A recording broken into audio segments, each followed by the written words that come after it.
In my travels through developing, what used to be called developing countries in particular, we now call them emerging market countries or post-communist countries, in every continent of the world, I have been struck, and we will see quite a wealth of public opinion survey data that I think will underscore the extent to which democracy has become a broadly shared aspiration in the world, even a universal value. And the question that has very substantially motivated my writing and my desire to be supportive, to be engaged, to see the United States and other democracies become a partner in trying to facilitate and improve the functioning of democracy around the world, or to assist its emergence where it doesn't exist. My motivation in part has been a response to what I have seen in terms of less fortunate societies that have long been trapped in authoritarianism and massive political and social inequality and injustice. And in those circumstances of considerable repression and often very great risk for dissent, for independent political opposition and mobilization, the question arises, why do people take these risks?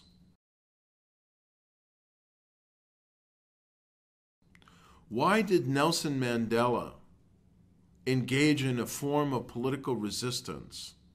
that sent him to prison for 29 years, much of it spent here on the desolate and forbidding terrain of Robben Island outside Cape Town, the home of a prison camp in which many of the leaders of the African National Congress, the ANC, spent the prime of their life? How did it come to be that Nelson Mandela ultimately triumphed by emerging out of prison, a proud and principled but yet pragmatic man who led the negotiations with the apartheid regime in South Africa for one of the most successful transitions to democracy, a transition that was notably peaceful in circumstances that could have turned violent in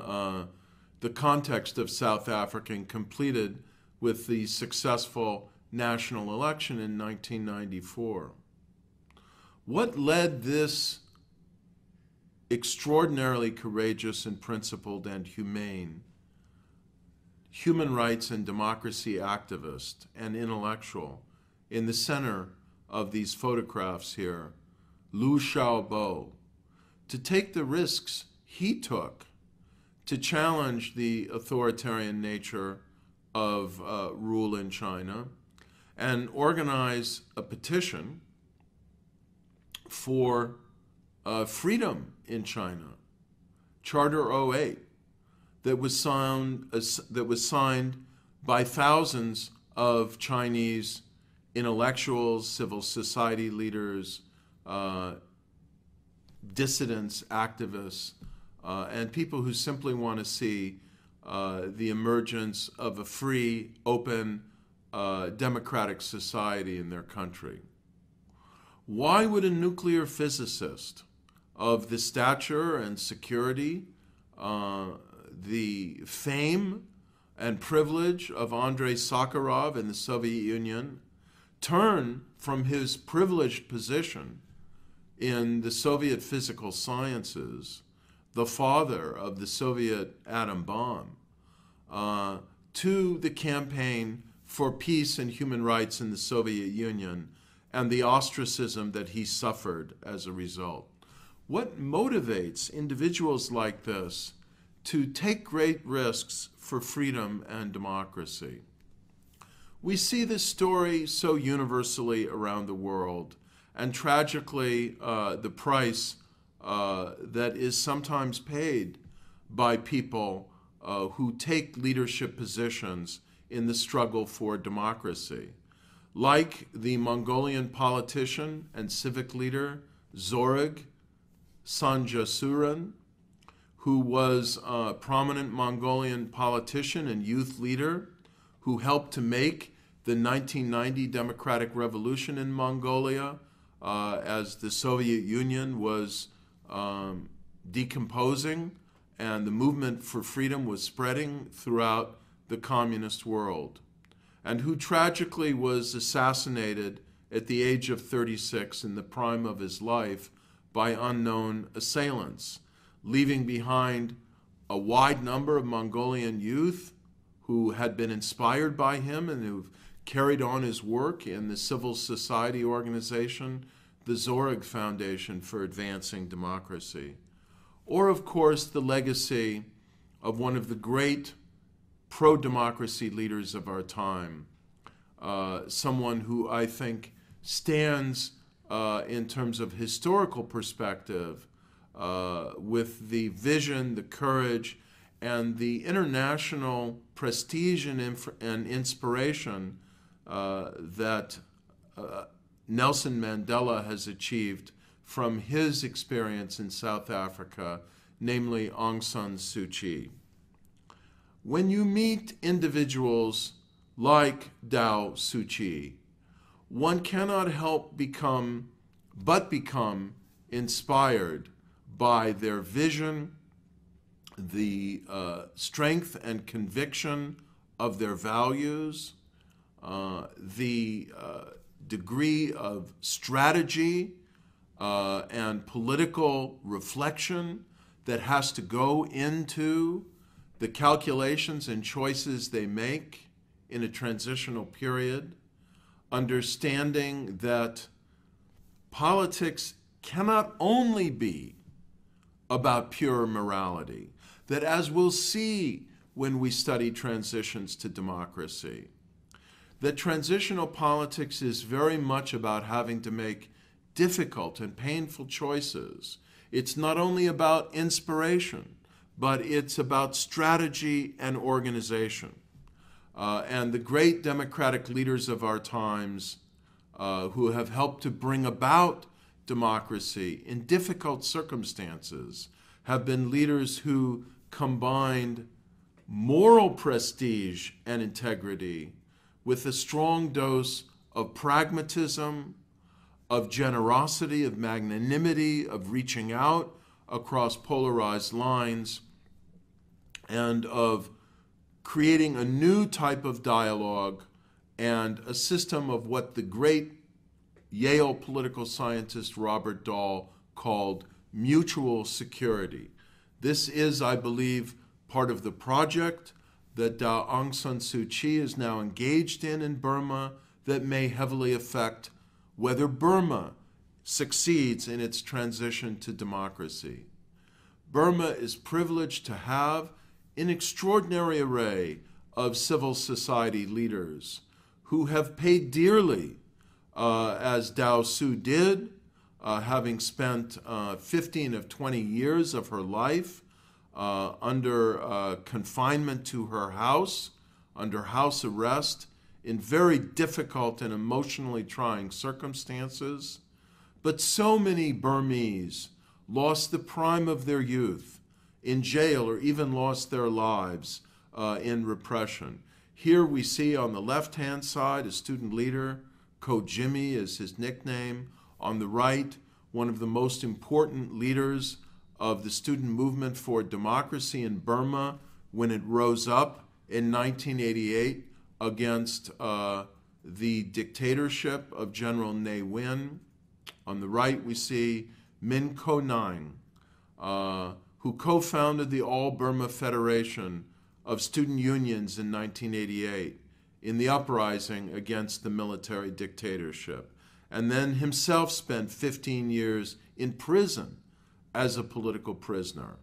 And then when he was released, he and his colleagues like Ko Jimmy founded the 88 Generation Students Group, one of the most important networks and advocacy groups for a full democratic transition and the remaking of Burma as a democratic society. How do people like this risk so much for democracy? And how do they emerge out of prison, having lost the prime of their youthful years, with the freedom from bitterness and the focus on the practical challenges of democracy building that they indeed have? If we can understand their experience and draw from their model and their personal values, we might do much to advance democracy around the world and build a global network of democrats who are seeking the common goal of free and accountable government around the world. Here is a woman I've come to know in my travels and through her presence in the United States, unfortunately in exile now, who's been called the Aung San Suu Kyi of Ethiopia. Birtukan Mideksa is her name. And she is a judge who simply tried to enforce the law in a neutral and dispassionate way as a young judge in Ethiopia, and ran afoul of an authoritarian regime that wanted the judiciary to be pliant and to accept instructions from the ruling authoritarian regime. Refusing to accept those instructions, believing in the principle of the rule of law, that no one is above the law and everyone is equal before the law, Birtukan left the judiciary to form an opposition party and challenge the incumbent government in national elections. For this act of great temerity, she herself became a political prisoner and spent several years in prison. Why do people like this, people with so much to lose, with the opportunity to become comfortable in the existing structure, with young children and families that themselves may be vulnerable, why do they take these great risks? Why did the leader of the Zimbabwean political opposition, Morgan Tsvangirai, when he suffered a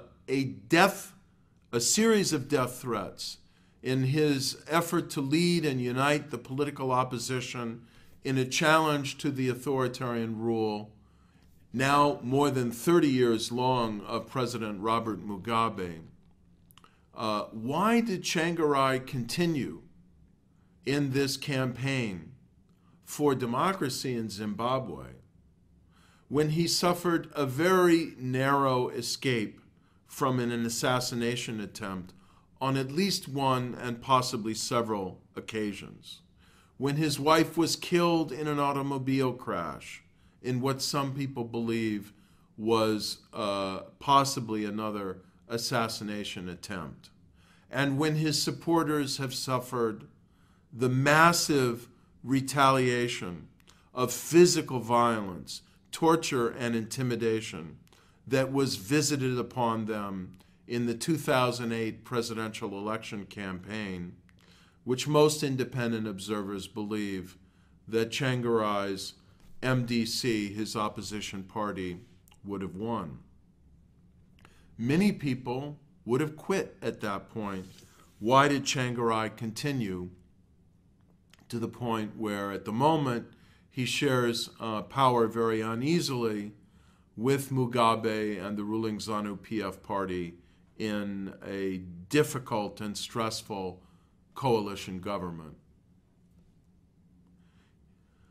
We will be looking at the democratic changes that have happened in the Arab world and the extraordinary stories of people like this young woman, Esra Abdel Fattah of Egypt, a leader of the April 6th youth movement launched in 2008 to support the demand of Egyptian workers for better wages and basic rights as workers. It was Esra's innovation to launch the general strike on Facebook that rallied so many young Egyptians to the cause and created the platform for a whole new movement and a whole new generation of political action in Egypt that helped to lay the path, the tools, the groundwork for that fed into the Arab Spring and eventually helped bring down the Mubarak regime in the revolution that toppled him in February of 2011. Esra herself has been harassed, has been sent to prison, has been threatened. Why do civil society leaders like this,